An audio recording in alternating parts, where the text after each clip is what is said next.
บายดีพี่น้องขออนุญาตเปิดคลิปยื้ออันนอนตอนแดงๆพี่น้องสบายดีสวัสดีพ่อแม่พี่น้องเบิดสู่ทุกคนเนาะ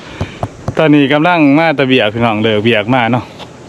มารับของฝากพี่น้องของฝากตัวนี้ก็ยากเพื่อสิมาหอดเนาะมีอ้ายใหญ่เฮาอยู่ทางอเมริกาเนาะเพิ่นมาดินเกาหลีพี่น้องเพิ่นฝากจักมันถากยังในกล่องนี่แหละพี่น้องเดี๋ยวไปรอลุ้นน้ำกันเนาะว่ามียังแหน่เนาะเพิ่นว่าของที่ว่าสกลมากวะมียังวะนี่แหละพี่น้องฝากมาแต่เฮิงเลยพี่น้องบ้านสกลส่งที่อยู่เฮือนในเบิ่งเนาะเพิ่นว่าพิษคนส่งเขาเจ้าพิษเมืองนะพี่น้องพิมพ์เขาพิษเมืองมัน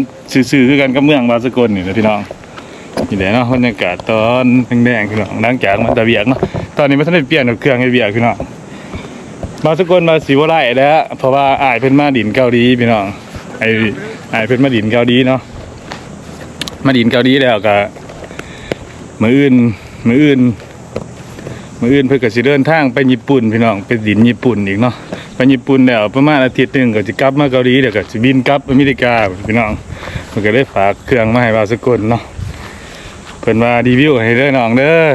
เครื่องนี่อ้ายตั้งใจเฮ็ดเลยเพิ่นว่าพี่น้องเพิ่นบอกคร่าวๆว่าเป็นเสื้อผ้าอีหยังแหน่เด้อพี่น้องถ้ามีบ่าวสกลมาสิบ่ได้แล้วเครื่องนี้เนาะเพราะว่าก็ขอบมุกขอบใจหัวหน้าเนาะเพิ่นเนาะเขาฝากลงมาใส่ศูนย์นิวยอร์กที่เขาเห็ดเบียกนะพี่น้องเขาทั่วมาเป็นไรเถื่อเขาก็สงสีอยากหายบาสกลนะพี่น้องบาสกลกับคุยกันบรูเรื่องเนาะคุยภาษากับเขาเนี่ยมิแต่หนาเขาสิติดตามมาตามเบอร์พี่น้อง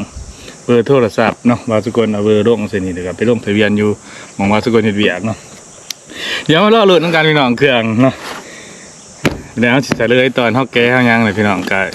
มียังกับขอบมุกขอบใจอ้ายเป็นได้ๆเด้อพี่น้องตีบ่ถิ่มบ่ปลาว่าสกลเนาะมาดินเกาหลีแต่ก็ยังมาผ่าเครื่องผ่ากองให้ใส่พี่น้องก็ขอบมุกขอบใจ FC ที่เข้ามาเบิ่งมียังก็มีให้กำลังใจว่าสกลเนาะจังหน่อยก็เลยไปพ้อว่าสกลอยู่ล่าแล้วพี่น้องคลิปอยู่ให้อยู่หน้าแล้วบัดพี่น้องเอ้ยไปเดี๋ยวว่าสกลสิถ่ายเบิ่งเนาะเดี๋ยวตัด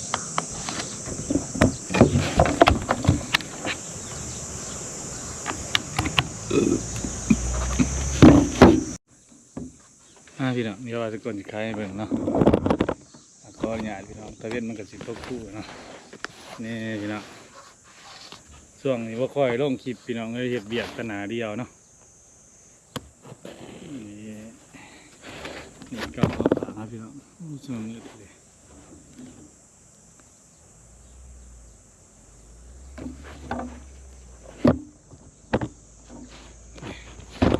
แมปกล่องก็สิเวิร์ดนะเดี๋ยวมาเบิ่งน้ำกันว่ามียังพี่น้องง่ายเป็นแซดบอกข่าวๆแล้วเนาะกับมีเครื่องใส่นี่พี่น้องนี่ว้าวพี่น้องเสือนะเพียงเนาะเพื่อนเฮ็ดเสือคายพี่น้องนี่เสืองามเลยพี่น้องเลยเสือเพื่อนหันอาศัยอยู่อเมริกานะเพียงเนาะเพื่อนอยู่อเมริกาเดี๋ยวเพื่อนเฮ็ดเสือคายอยู่อเมริกานี่พี่น้องงามปะยิ่งปะเยี่ยมเป็นตัวล่าอีกนะตัวล่าตัวกังกิดเนาะแบบชื่อเพื่อนเลยพี่น้องนี่เดี๋ยวว่าสกลสิเพื่อนบอกว่าแต่มีเสือพี่น้องเสือนี่สองสามตัวนะเสือนี่นะแล้วก็ได้นุ่งเฮ็ดเวียกงานก็มีเสือพัดลมพี่น้องว่าเห็นว่าสกลจมอยากได้เสือพัดลมพี่น้องตอนนั้นก็แฟนซื้อให้เนาะนี่เสือพัดลมงามนี่พี่น้องสีลายวะตัวนั้นมันอยากน้อยตัวแฟนว่าสกลซื้อให้เนาะนี่มี2หูซุปขากดีพี่น้องพอดีแล้วเลยหนุ่ม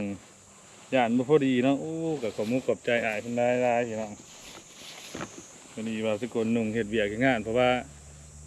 ช่วงนี้มันสีช่วงมันห่อนได้พี่น้องเหตุผลยังที่ว่าสกลเขาให้เมื่อเดือนหนาเนาะเพราะว่ามันเป็นอากาศห่อนเดือน8พี่น้องห่อนแห้งของเกาหลีนี่พี่น้องอยู่เมืองบาสกลอยู่นี่ก็เขาให้ส่งแค่งานเล่ากลับบ้านย่านว่ามีเกิดอุบัติเหตุยังพี่น้องมันห่อนมันหนาวเนาะนี่พี่น้องเสือเนาะ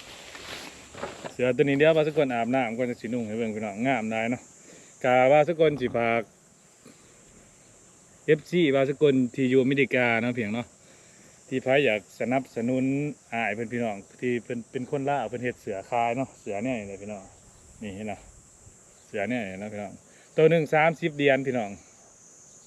ขายเป็นเงินเหรียญเนี่ยพี่น้องแพร่ดีเนาะแพร่มันสิน่าจะเป็นแพร่เย็นแพร่กระซับเพื่อนะแพร่ระบายที่ไหนยังพี่น้องตัวหนึ่ง30 เหรียญเดี๋ยวว่าสกลสิขึ้นเพชรเพิ่นให้เบิ่งเนาะการติดต่อให้พี่น้อง FC ว่าสกลที่อยากซอยซับพอร์ตหรือว่าอยากซื้อเสืองามๆเป็นนุ่งพี่น้องมีหลายยี่ห้อเนาะเสือเป็นเห็ดคายพี่น้องนี่เป็นทรงมาแต่ทีมเดียวพี่น้องมีหลายทีมที่ว่าสกลเห็นเนาะว่าสกลสิขึ้นเฟซบุ๊กให้เบิ่งพี่น้องการติดต่อเบิ่งตัวหนึ่ง30 เหรียญพี่น้องหรือว่าซื้อหลายเพิ่นก็รุดให้เนาะตัว25 เหรียญก็ได้พี่น้องคนกันเองนะนี่เลย XL นี่พี่น้องมีตู้ลำโพงนี่ว่าสกลจมอยู่ได้ตู้ลำโพงเนาะตู้ลำโพงนี่พี่น้องขัดดีว่ะว่าทุกคนมาเอา GPL เพิ่นมามันบ่ค่อยมีขั้นเลยสร้างออนไลน์มันก็เอาเนี่ยนี่ก็เอาพี่น้องพอได้มาพังดินไอ้น้องเพราะว่ามันที่เจ้าเจ็ดเขาสิมีกินเลี้ยงเกือบที่งานไอ้น้องครับพี่น้องเป็นตะหักดีพี่น้องทำแขนเนาะกินเลี้ยงกับตอนสิเดินทางกลับเลยพี่น้องเขาสิเก็บเงินกันผู้ใด10,000 20,000นี่นะซื้อเหล้าซื้อเบียร์กินเลี้ยง전원이 켜집니다. 블루투스 모드입니다. คักๆพี่น้องกินเลี้ยงแล้วก็จังหน่อยว่าไอ้น้องต่างคนต่างสิบ่ได้มาเนาะตั้งว่าตึกบางเทื่อว่ามีซื้อมาเฮ็ดเวียกเฮ็ดงานก็บ่ได้พอกันนะพี่น้องก็ตีต่างสร้างสรรค์ต่างคนต่างบ้านต่างเมืองต่างแข้งพี่น้องสมมุติว่าสกลบ่ได้มาไปอยู่ลาวไปถือเลขพกโตก็บ่ได้มาเนาะพี่น้องเนาะสิมาให้ตัวเองทุกข์หยังนี่สมมุติว่าก็บ่ได้พอกันคือเนี่ยเฮาก็มาสร้างสรรค์กันนี่พี่น้องเดี๋ยวว่าสกลไปหาอาบน้ำกันเนาะขอมุกขอบใจอ้ายเพิ่นหลายๆเด้อพี่น้องฝากในพี่น้องฝากซื้อเครื่องซอยอ้ายเพิ่นนี่เนาะสินค้าเพิ่นอยู่อเมริกาพี่น้องตัวหนึ่ง30 เหรียญเนาะซื้อได้หลายตัวฝากพี่พี่น้องฮอดหน้าบ้านเพื่อนเลยเนาะนี่เดี๋ยวว่าสกลไปร้องเครื่องเสียงก่อนไปหาอาบน้ำเลยนุ่งเสือใหม่พี่น้องนี่หอมดีคักดีพี่น้องไปอย่าไปอาบหลังจากอาบน้ำแล้วนะพี่น้องมานุ่งเสืออ้ายเพิ่นนะพี่น้องคืออยู่พี่น้องเสือให้มันสู้พี่น้องคักพี่น้องภาษาอังกฤษจะแปลว่าจังไงเนาะแบบพวกเขาอยู่ข้างนอกภาษาลาวนี่ความหมายว่าเป็นคนสู่ชีวิตแบบลักษณะแบบออกจากบ้านหาเงินหาค่ำนะพี่น้องเนี่ยว่าสกลตะอันชื่อให้เบิ่งคือว่าพี่น้องว่าสกลนุ่งคืออยู่เนาะคือคนอเมริกาเนี่ยพี่น้องที่ว่าพี่น้องเอาละพี่น้องผู้ใดสนใจเสืองามแพร่ดีแพร่เป็นตะนางเลยเนาะฝากไปติดต่อหาอ้ายพี่น้องราคาถูกๆเนาะเป็นขายเป็นเงินเดือนพี่น้องถ้าผู้ใดเป็น FC ว่าสกลอยู่อเมริกาก็สั่งน้ำเพิ่นได้พี่น้องเนี่ยว่าสกลสิขึ้น Facebook เพิ่นเนาะการสั่งการหยังพี่น้องมีแต่คุยกันเองเนาะว่าสกลบ่รู้เรื่องอ้ายเพิ่นมาเที่ยวเกาหลีพี่น้องมาเที่ยวเกาหลีมื้ออื่นเพิ่นก็เดินทางไปญี่ปุ่นเนาะไปดินญี่ปุ่นอาทิตย์นึงน่ะก็กลับมาเกาหลีขึ้นน่ะก็จังบินเมื่อนี่พี่น้องเสือพัดลมเนาะคักดีตัวใหญ่ดีพี่น้องเดี๋ยวว่าสกลนุ่งให้เบิ่งเนาะโอ้เย็นเจี๊ยบเลยพี่น้องเอ้ยว่าสกลเบิดอีก2อีก3เนาะคักๆพี่น้องเขาแบงค์เขาเองเนาะอ้ายเป็นหูว่าสกลมีเพอแบงค์อีก3เลยนี่พี่น้องเพิ่นสิเพิ่งขึ้นเนาะโอ้ นี่นะพี่เขาพี่หลังคักวะเฮ้ยเฮ็ดเบียกเฮ็ดงานเนาะ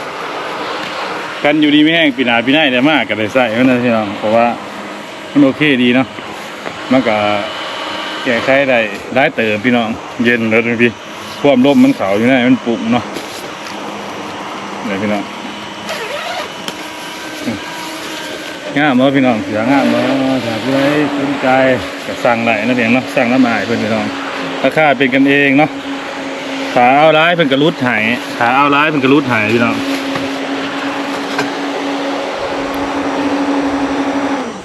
ขาเอาร้ายเพิ่นกระลุดหายเนาะ คือว่าเอา4-5ตัว2-3ตัวให้อ้ายให้น้องให้ลูกให้หลานนุ่งครับบ่ได้เป็น FC บ่าวสกลบ่เป็น FC ก็เห็นในคลิปนี่ก็ซื้อน้ำได้พี่น้องอยู่ทางอเมริกาเนาะ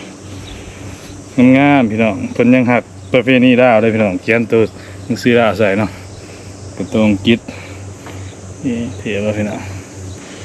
ได้พี่น้องเดี๋ยวไปเบิ่งนำกันไปลองเครื่องเสียงหน่อยหนึงเนาะมันเด็กน้อยโพดพี่น้องไอ้ตู่เนาะมันบ่แม่นดุนแบนดังๆพี่น้องแต่บ่เป็นหยังอ้ายเป็นซื้อให้ก็ขอบมุกขอบใจอ้ายเป็นได้พี่น้องไป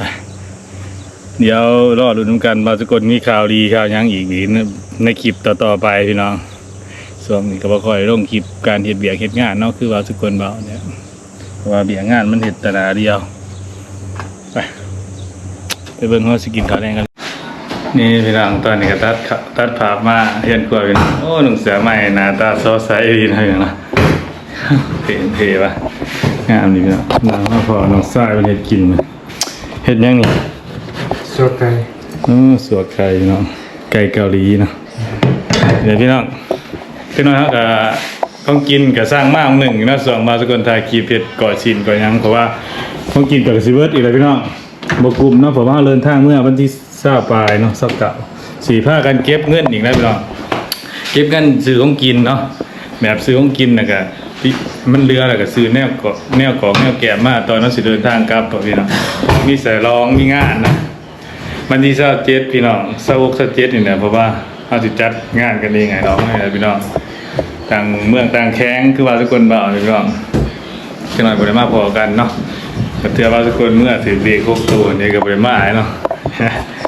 นี่พี่น้องตู้เขากำลังสากอยู่เนาะตู้นี่นะจักเป็นดุดเอียงเนาะช่างมันพี่น้องก็ขอบใจอ้ายเพิ่นได้ๆก็คือว่าโอเคอยู่พี่น้องพอได้พังหลินพังหยังเนาะดีกว่าเฮาเปิดโทรศัพท์ลำโพงบรรยากาศ